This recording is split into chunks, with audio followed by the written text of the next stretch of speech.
Okay, so I want to take a few minutes here just to talk about inside the system money versus outside the system money. A couple of points in terms of what YNAB will actually track. So I mentioned when we were dealing with cash being outside the system. So if you get paid in cash, if you get tips, or you work at a restaurant, or somebody gives you cash for a gift or something, unless you get that money inside the system, and when I say inside the system, I mean inside one of these accounts, there's no way to track it.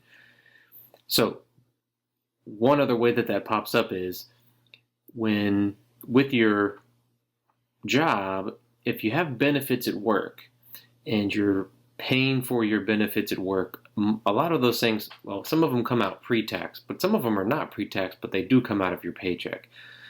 Those things will not be counted on here because they're never going to make it inside the system, because they're never going to actually hit one of these accounts. So those are outside the system costs that you're not tracking. Sometimes that's good, and then sometimes that's bad. It can be bad because if you're not tracking paying for certain things, health insurance I think is the one that pops up a lot, is you don't really realize how much you're paying for health insurance, and that there might be other options, that ways you could save your money, let's say. So that's one that usually pops up. A good way and a good reason that you want to have outside the system money is usually when money gets inside the system, it tends to get spent. So if you're trying to save money, invest money for the longer term that you're not going to use for a while, keeping that money outside of the system usually helps. The way that you can keep it outside the system is either A, you're doing some kind of work. If you have a workplace retirement plan and you have a 401k, you're putting money into there, it won't show up. But if they don't offer that, or you're doing that and you want to do something else, is to set up a direct deposit so it comes straight from your paycheck and goes into your investment accounts and never hits your YNAB system money. You can keep it outside the system. So those are some things in terms of your paycheck. Other ways that you can have outside the system money is you can add additional accounts in here, and you can make them, I'm going to make this an unlinked account, but you can make it what it's called a tracking account in YNAB, where you can have a liability off outside the system. So anything budget and down is inside the system. Anything tracking is outside the system. And why that makes a difference is, I'm going to just add in a liability here. I'm just going to call it, let's just call this personal loan. And let's say it's $10,000. Next. All right. So what this is going to do is going to add in a $10,000 personal loan tracking account, but this is outside the system money. So if I came in here and I added in a transaction to pay for this personal loan, it does show up as a expense. Let's see what I put that under. Let's just say it's student loan, doesn't matter. And I do $100. It's going to come out of my checking account, go into my personal loan account, but it is an expense. This is different than moving money between accounts, which is not an expense.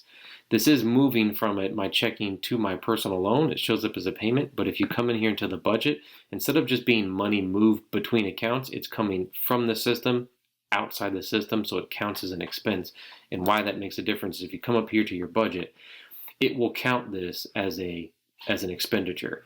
If I move money from a checking account to a savings account, it never shows up on the budget tab.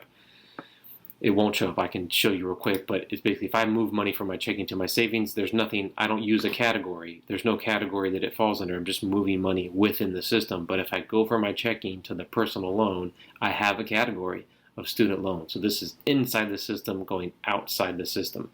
Now this is good. I have found that if you do certain types of loans, every once in a while you get somebody who will want to add their mortgage in there to keep track of the balance. This hasn't typically done really well with mortgage balances and things that change over time. So like an investment account. It doesn't work well for investment accounts because, again, it's not tracking balances, it's tracking transactions. It's starting with an initial balance, but it's just doing subtraction and addition to change the balance. If you have an investment account and it's invested in stocks or something, the value is going up and down every day, but the program doesn't understand that. But if it pays a dividend, it will show up in here, but it doesn't give you a true idea of what the balance really is. So the only things that I would list in here are kind of these basic personal loan things that you want to keep track of outside the system, and you want them to show up as expenditures in your budget.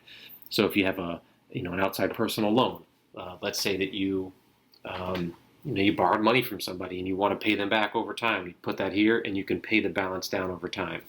So that's what these are good for. But typically, this is inside the system, this is outside the system, and also things that stay outside the system are cash that you never enter into your accounts, and things that would come out of, say, your paycheck before they hit your accounts, which aren't being accounted for. So there's a difference between the inside and outside the system money. That's something to keep in mind when you start working on your budget, which we're going to go through in just a second here. All right.